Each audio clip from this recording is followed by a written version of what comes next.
ഇന്ന് നമ്മൾ ഉണ്ടാക്കാൻ പോകുന്നത് ക്രീമി പാസ്ത. ഇതിനാവശ്യമായി പാസ്ത പൊട്ടിച്ചൊരു പാത്രത്തിലേക്ക് മാറ്റിയതിന് ശേഷം ചൂടുവെള്ളത്തിലേക്ക് പാസ്ത മിക്സ് ചെയ്യുക. ആ ചൂടുവെള്ളത്തിൽ ഒരു ലേശം ഓയിലും ഉപ്പും കൂടി ചേർക്കുക. ഇതിനാവശ്യമായ വെജിറ്റബിൾ നമുക്ക് കട്ട് ചെയ്തെടുക്കാം. വെളുത്തുള്ളി ചെറിയ കഷ്ണങ്ങളാക്കി അരിഞ്ഞത്, ക്യാപ്സിക്കം ചെറിയ കഷ്ണങ്ങളാക്കി അരിഞ്ഞത്,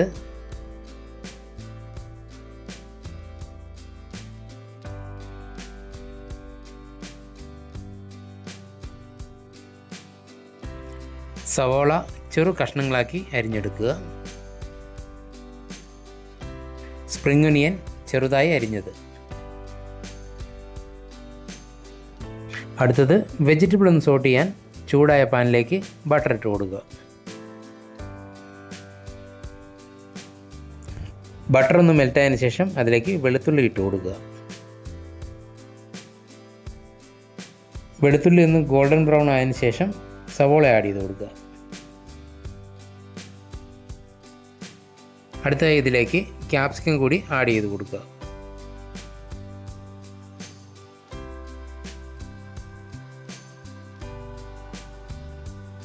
ഇതിനെ നന്നായി വഴറ്റി മാറ്റി വയ്ക്കാം. ബോയിൽ ചെയ്ത പാസ്തയെ വെള്ളം കളഞ്ഞ് മറ്റൊരു പാത്രത്തിലേക്ക് മാറ്റി വെക്കുക.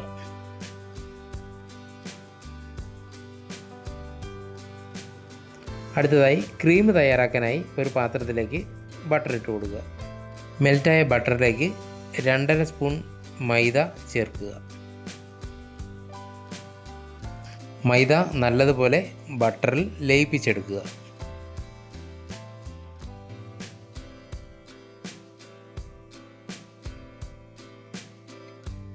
ഇതേപോലൊരു ക്രീമി ടെക്സ്ചർ ആകുമ്പോൾ നമുക്കതിലേക്ക് പാലൊഴിച്ച് കൊടുക്കാം.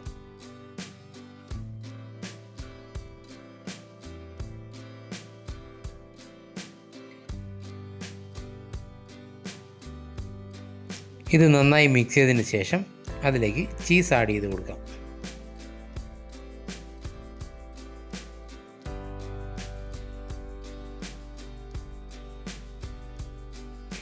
ഇപ്പോൾ നമുക്കാവശ്യമായ ക്രീം തയ്യാറായിരിക്കുന്നു. അതിലേക്ക് നമ്മൾ വഴറ്റി വെച്ചിരിക്കുന്ന വെജിറ്റബിൾസ് ആഡ് ചെയ്യുക.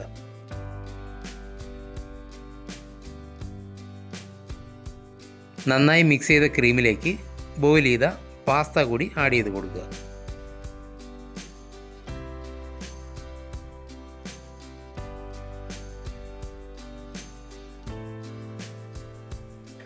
അടുത്തത് ഒരു ഫ്ലേവറിന് വേണ്ടി ഇതിലേക്ക് ഒറിഗാനോയും ചില്ലി ഫ്ലെക്സും ആഡ് ചെയ്യുക.